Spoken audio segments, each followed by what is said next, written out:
In this episode, you are going to discover the amazing life cycle of that marvelous creature known as a book. From birth to death, knowing where a book is in its life cycle is key to helping it thrive and knowing when to move on to the next book. You can burn yourself out trying to beat a dead horse, but you also want to make sure that your book has every chance it needs to succeed. So how do you know when to move on and when to keep working on your book sales? When do you move on to book number 2? We'll find out in this episode of Novel Marketing, the longest running book marketing podcast in the world. I'm Thomas Umstattd Jr., CEO of Author Media, and this is the show for writers who want to build their platform, sell more books, and make a living writing books worth talking about. And there are 4 phases that every book goes through. And the first phase is creation. This is the phase you're probably the most familiar with. It typically starts with education, where you learn how to write a book, at least hopefully. It starts there where you bought a few books on how to write a book. So you're not learning everything the hard way and making all of the common mistakes. And so as you learn how to write a book, you learn how to research, which is the next step in this process. And yes, even for fiction, you do at least a little bit of research. And then you move into the outlining if it's nonfiction, or plotting if it's fiction.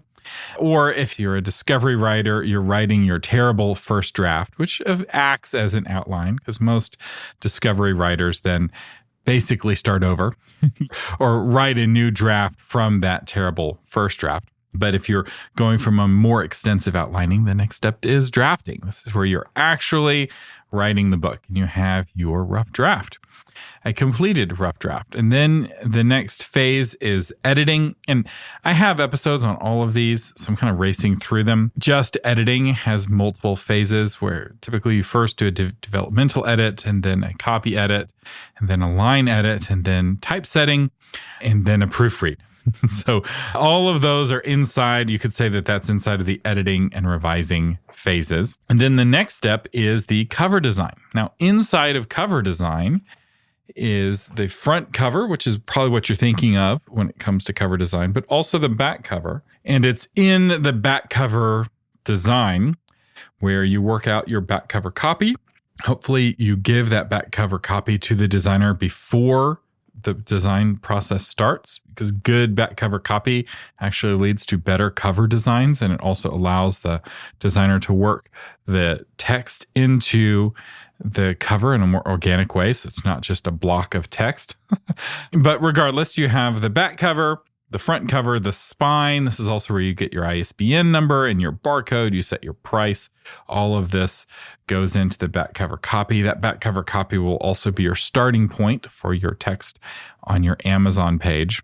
And then finally, the metadata, which we'll have a whole episode that we'll link to just about metadata, which is vital and the sort of thing that if you've never done this before, you don't know what it is. And if you've done it before, you know just how important good metadata is for book sales.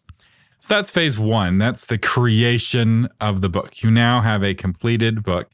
Phase 2 is prepping for the launch. So this typically starts 3 to 4 months before the book comes out. This is where you put together a written launch plan, and I'll have a link to an episode all about that. This is where you recruit your launch team. I have a special launch team method that I teach in my course, Book Launch Blueprint. This is where you start pitching the media. This is where you start setting up your podcast interviews and your TV interviews and your radio interviews. And I have a course, How to Get Booked as a Podcast Guest, and a bunch of episodes on how to do media tours that we'll have links to in the blog version of this episode.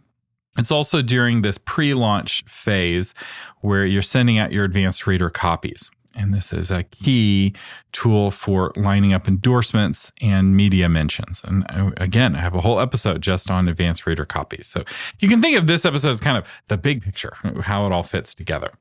And those endorsements are really key, especially if you're just getting started and readers are trying to decide whether or not to take a risk on a brand new author. Having good endorsements will help. I have a whole episode on endorsements. I have a worksheet in that episode that helps you track your endorsements and help keep you organized. It's a completely free worksheet.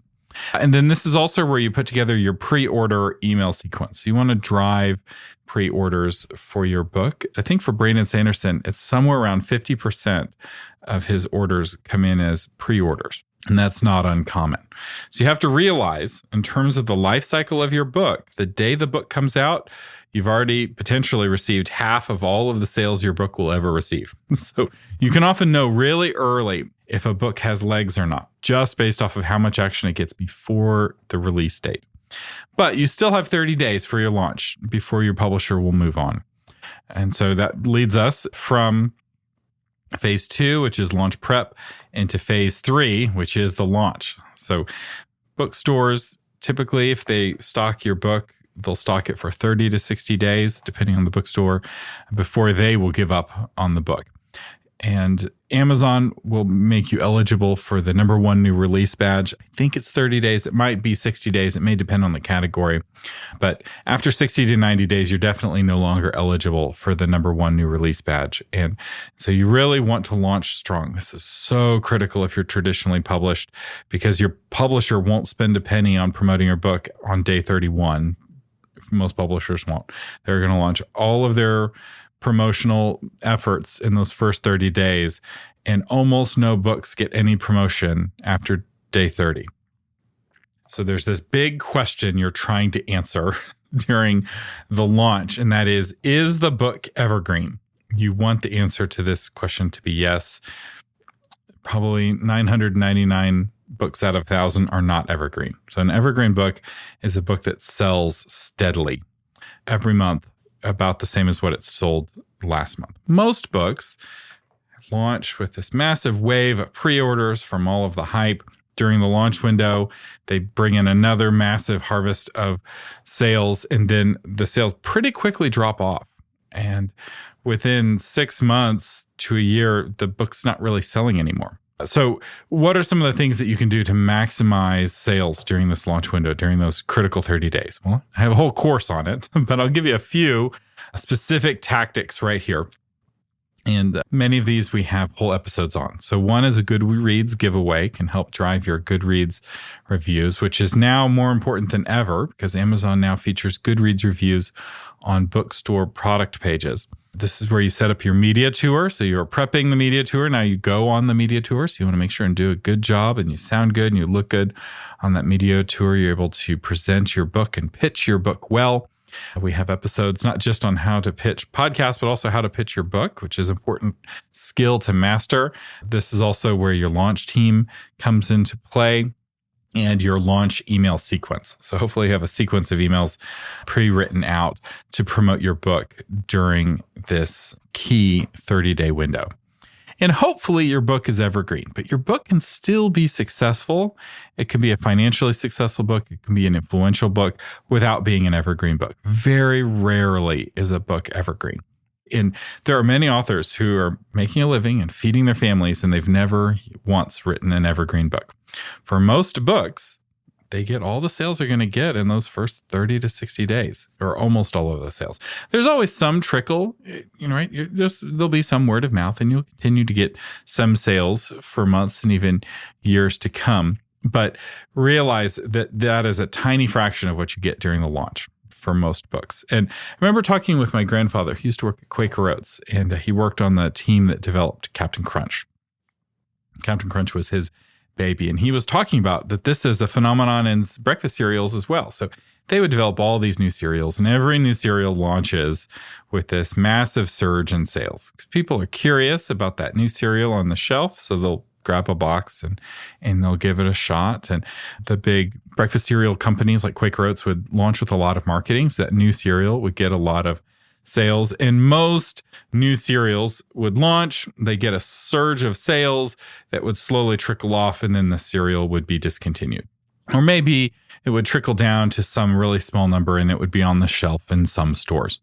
But I remember him talking about how with Captain Crunch, it went up to this really high number, and they kept waiting for the sales to trickle off, and it just didn't. So Captain Crunch is an evergreen breakfast cereal, right? It's still for sale today. It's 60 years later.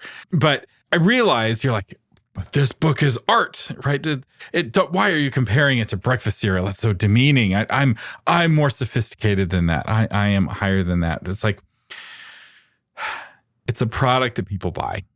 And yes, it has a deep impact on someone psychologically, emotionally. But you know what? People are made of what they eat, right? Like in a very real sense, the breakfast cereal has a bigger impact on people because that is actually makes up the molecules in their cells come from the foods that they eat. It actually makes them who they are in a physical sense. Sure, your book may make somebody who they are in a spiritual sense or in an emotional sense, but it's no more important. All right, get off your high horse. We're all of equal value. So anyway, that's the launch phase, but there are ways of helping your book be evergreen. So let's talk about the post-launch tactics to continue making money off of a book that's an older book. The first is price pulsing, and we'll have a link to an episode about price pulsing. This is where you dramatically reduce the price of the book for a short period of time and pay to promote that price decrease on sites like BookBub and eReader News Today.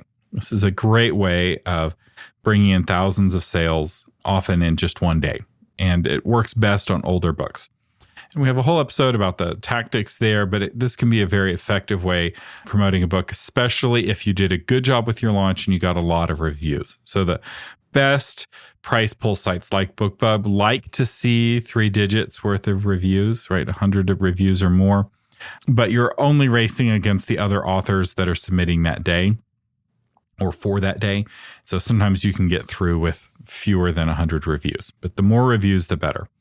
There's a lot of things in publishing where the more successful you are, the more opportunities you get, which is why that launch is so critical. I keep stressing this. We talk about launching a lot on the podcast, and it's because of how important it is. Advertising can also be helpful, right? Somebody who doesn't know about your book doesn't know how old it is. So sometimes Facebook ads or Amazon ads can help present a older book to a new audience where it's new for them. And for some authors, especially authors who set aside enough money to experiment with different book covers, those tend to do the best with advertising, I've noticed. Most authors try advertising and they're not able to make it work profitably because they don't have the kind of book cover that works in ads. But I do think every author, definitely every indie author, should experiment with advertising. Most traditionally published authors won't get much advertising money behind their book. The strategy with a traditional publishing company is you kind of see which books have strong launches. And then after 30 days, the top book out of 20 is the book you put all your money behind. And so as the author, the launch is kind of an audition to earn love from your parents, because your publishing parents do not love you all the same. So your real life parents may have loved you all the same, but the publishing company is a business and they know that they will get a better return financially and be able to publish more books and stay in business longer if they put all their marketing money just behind the most successful books. And so you want to convince your publisher that you are their most successful book. Another way to continue having evergreen sales is public speaking. This is incredibly helpful. People who hear you give a good speech don't care when the book came out. But realize that the older your book is, the more that you develop a tailwind of used books. So when a book first comes out, the only way to get that book is to buy a new copy. But the more physical copies you sell, the more of those physical copies work their way into the used book ecosystem, right? People donate them to Goodwill, or they sell them back to Half Price Books, or they sell them themselves. And the more of these books that accumulate in the used book ecosystem, the lower the sales price of the book gets, until eventually the used copies of your book gobble up almost all of your sales, right? No one's going to pay $1.99 for your ebook on a price pulse if they can get a physical used copy for a penny. And eventually that's typically what will happen, is that this tailwind of used copies chokes out the sales of the new copies, which is why older books don't bring in much royalties. is because they end up competing not just with all the new books, the new shiny books that are getting all of the attention, but they're also competing with their own used copies in the market, which becomes a real challenge. And so what you typically see is this kind of long, slow decline in sales. So you're like, well, what do I do? Right? I need to put food on the table. I need to make some more money. How can I bring in more sales for this book? Well, you need to write a new book, because the final tactic for supercharging sales of your older books is to write a new book. Nothing gets people excited about your older books like coming out with a new book. And so what inspired this episode was an email from a listener, actually. And she's like, the book that I wrote in 2020 is just not selling. I can't get sales on it. What should I do?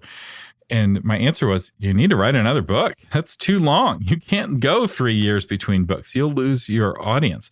I think if you're trying to be a professional, you need to provide a new book for your audience, at least one new book per year. Some authors go faster than that, but if you're going slower than that, you'll lose your readers, especially if you're writing in a series. They're expecting a steady pace of books. If you can't give them a new book every year, you need to have some sort of pace that's consistent, where they know every year and a half or every 2 years on the dot, they're going to get their new book. But if you want to keep your backlist selling, you have to continue giving people new books, because there are millions of books out there. Why should somebody read yours? Well, you have to give them a strong reason. And one reason is because it's new, right? Or because it's connected with a new book. People want to read the new thing. Every week, the number one most popular movie is a different movie because people want to watch the new movie. And it's the same in publishing, right? Occasionally, the number one movie will be a 2-week-old movie, but it's never a 1-year-old movie, right? Movies only stay in the theater for a few weeks now, maybe a few months if it's a really big hit. And books are basically the same. They're controlled by the same economic forces. And so my recommendation is, after those first 60 days, after your book comes out, you start working on book 2. In fact, really during the launch prep phase, even before book number 1 comes out, or at least consider working on some of those, researching, outlining steps so that as you're launching book number 1, you're already working on book number 2. And this will also help you be less emotionally attached to the sales of book number 1, because you're already getting excited about book number 2. And so if sales for the first book aren't as good as you want them to be, it doesn't hurt quite so bad. And if the sales are better than you were expecting, it doesn't get you quite as puffed up, because you're already hard at work working on book number 2. And nothing is quite as humbling as looking at your own writing from yesterday or from last week and trying to get it into shape, right? You're getting all these wonderful reviews about how wonderful your book is. And then you're looking at your writing for book number 2 and you're like, I got to work on this. And so you do. And it motivates you to keep going. In my next episode, I'm going to lay out my method for how to publish books consistently, how to have a steady pace of books, not just for a year or two, but for the next 20 years of your career. I'm really excited about this episode, and you can think of it as a part 2 of this episode I just did. So hopefully now you know, okay, my readers are expecting a book a year. How do I do that? What does that look like? Well, if you want to hear that, I encourage you to subscribe to the Novel Marketing Podcast. You can get this podcast in your podcast app on your phone. And you can listen in your car. You can listen while doing the dishes. If you're listening on a website right now, that's not the way. There is a better way. So I encourage you to get a podcast app. Just do a search in the Google Play Store for a podcast app. I recommend Pocket Casts. If you have an iPhone, you already have a podcast app that came with your phone. But Pocket Casts is also a great option for the iPhone. If you're wanting more help on the publishing process, taking your book and getting it published, I recommend my course, Publishing A to Z. This course walks you in great detail through all of these steps that I have been talking about, whether it's the editing or the typesetting or the cover design, or even just getting a literary agent if you don't have one and you're wanting to be traditionally published. It walks you through that whole process. And for the month of June 2023, I'm giving it for free to all patrons of the Novel Marketing Podcast, regardless of what level you're a patron. So even if you just give $4 a month, that's plenty to get this $299 course for free. So if you'd like to learn more about becoming a patron, go to authormedia.com/patron. And if you would like to learn more about the Publishing A to Z course, especially if you're listening in the future and that offer to get it for free is no longer available, you can find it at authormedia.com/courses. Speaking of patrons, our featured patron today is Patricia Hartman, author of Drugged. Heather Blanchard came to her sister's house to recover from a broken engagement, but her sister betrays her, leaving her reeling in pain. 14 tequila shots later, Heather flees down a dark road where she catches a ride with a man she shouldn't trust and becomes a target of both the FBI and a Detroit drug gang. You can find the book Drugged on Amazon and anywhere good books are sold. Patricia Hartman, thank you so much for being a patron of the Novel Marketing Podcast and for your support helping keep this podcast on the air. Don't forget, you and all of the other patrons get a special gift in the month of June 2023. The Novel Marketing Podcast is a production of Author Media. The audio engineering is by William Umstadt. The blog post is crafted by Shauna Lettler, and you can find that blog post at authormedia.com/376. I'm Thomas Umstadt Jr., your host, saying thank you for listening and live long and prosper.